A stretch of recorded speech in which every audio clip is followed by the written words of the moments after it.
attack from an old enemy. Find Professor London. Welcome to Question Entertainment. I'm Christopher Millette. And I'm Abby Roney, and today we're talking about... This is the truth. Angels and Demons. Angels and Demons is the sequel to the Da Vinci Code, based on the book that the Da Vinci Code was the sequel of. Yeah. In this, symbologist Robert Langdon is once again called on to solve a vicious, life-threatening plot. This time, the Vatican itself has called on him.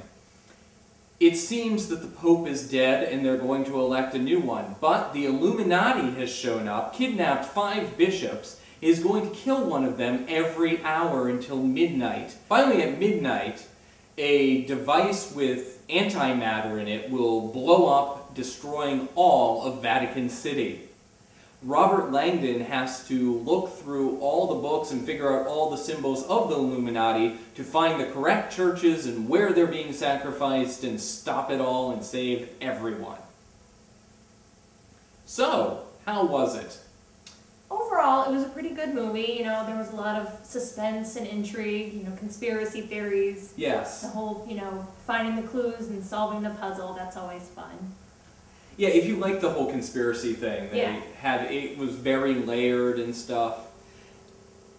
If you like CSI, I think it, like, instead of forensics, it was this ancient culture and stuff like that, but it was still very much the same way. They had to explain to you what it meant, and then they went to the next clue. And then every once in a while you got a gruesome dead body shown being eaten by rats, and then you keep getting to move. Yeah.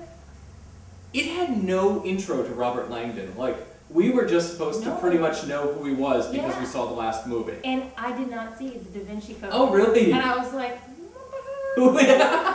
yeah. The story ended, and I looked at my watch, and I'm like, okay, wait a minute, we have 20 more minutes of this? And then there was this big twist. Yeah, in fact, as I thought the movie was ending, I mean, I really, really thought that that's what was going to happen. I was already drawing my own conclusions and thinking about the things I was going to talk about. Yeah, and then they totally changed it. And then I was like, what? What? Oh, now I have to rethink this whole thing. Well, I really liked the twist ending, and I thought it surprised me. Yeah, it was definitely a surprise. So this is the unfortunate thing. The character who it all hinges on, there's a character in the Da Vinci Code who has the same twist for almost the same reasons. He uses ancient group, like he's part of one group using the other group. It's not really who everybody thinks it is. He was orchestrating it, though he was the one they were all going to. It's the same twist as the Da Vinci Code. I saw the Da Vinci Code several times. I taught it in a high school, but if I had seen it the night before, I believe I would have found this movie lame, because there were one-for-one characters all the way through. There was Sophie, there was a different girl, you know, and I enjoyed watching the movie, but then afterwards was like, oh wait, is it good for kids? No.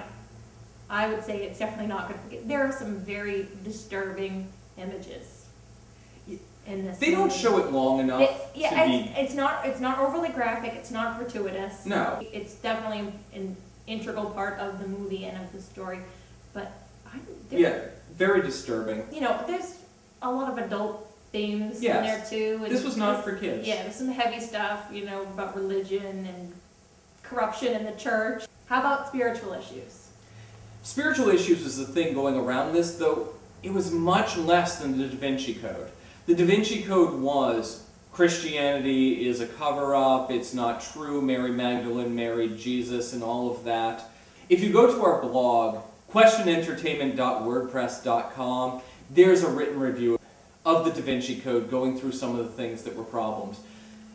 But this, I think the real spiritual problem, we go and we meet a lot of people through the Catholic Church.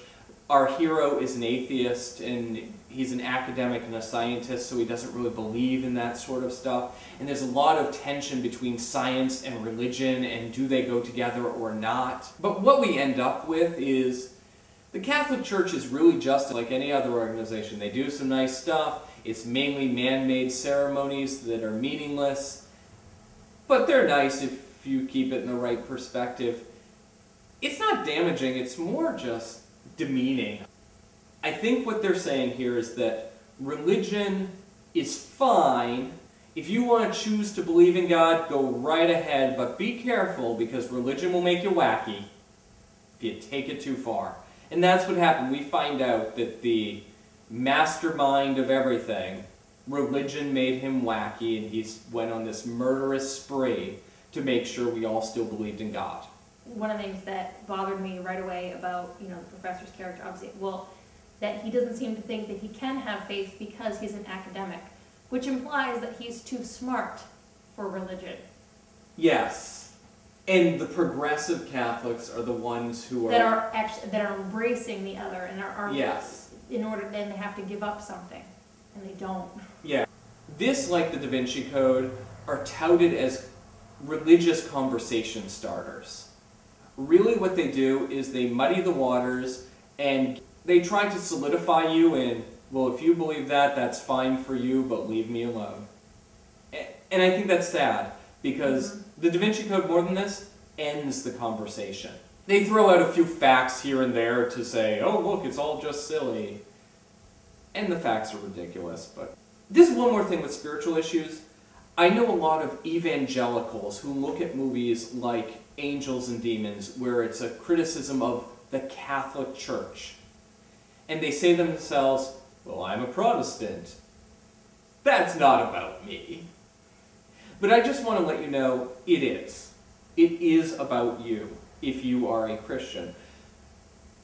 I don't remember which movie. I saw an interview with the director who realized that in his movie there was only one black character and he was the bad guy who kills someone. And he didn't want to be racist. So he had Morgan Freeman be the judge in the trial in the movie. So that way you knew it was just that this man made bad decisions. It wasn't because he was black. Anytime a movie only gives you one person or one group to represent something, they mean all of it. It is the Catholic Church, but the Catholic Church in these movies represents all of Christianity. To the extent these movies are a slap in the face to the Catholic Church, it is a slap in the face to Christianity in general. You're basically saying religion yes. is flawed. And it's not flawed, it's man that's flawed. He sort of says that in part of it, but yeah. Like I said, it was just kind of their way of brushing you off, ending the conversation. Yeah. And even their way of saying, like, God is right and man is flawed, was making it, I really feel, a distant God. Like, out there somewhere is God, so we're all here trying to figure him out, and, we won't ever. It negates a personal relationship with Jesus. What is our recommendation? I'd say skip it. Probably wouldn't waste your time. Or just watch one or the other, because apparently they're both the same. Thanks for watching. I'm sorry I took your line. Do you want to say it? On YouTube, please click subscribe. On our blog, please click the RSS feed. They made a huge assumption. Yes, they did. In the beginning of the movie, I was like, oh, maybe I should. Which, I don't know if you noticed this, he's running through all these caverns and stuff. In the first one, he had claustrophobia. Yeah, I don't know what happened to that. Okay. Well, what happened to the fact that he's supposed to be such an expert on, like, history in the Catholic Church? He don't know Latin? Or Italian? He knows the symbols, just not. Yeah. So symbologist, not linguist. Actually, I think it was that she just knew it better, but I'm not totally sure. Yeah, she did say she was going to help him with this Latin. But no, he didn't know Italian. But, oh well. Hey, I don't know Italian either, so. But you don't claim to be an expert. They moved the camera way too much. Like, it was cool, but every once in a while I'm like, get a tripod, because they just constantly had to go, whoa, whoa. I don't know, I think that was a bit much. The only other thing was, I forgot his name, who played Obi-Wan Kenobi there? Ewan McGregor. He said again? Ewan McGregor. Yes. He was wonderful. Like, he was fantastic. Yeah, he was the best thing in that movie. He always is. Is it? Yeah. He was the best thing in the Star Wars movie. That's true, yeah. He was the one that could act. Anyway, my apologies, Samuel L. Jackson. You can act, you just weren't allowed to in that movie. Actually, I was going to say, they had good actors in those movies, but they... Whoa. Yeah.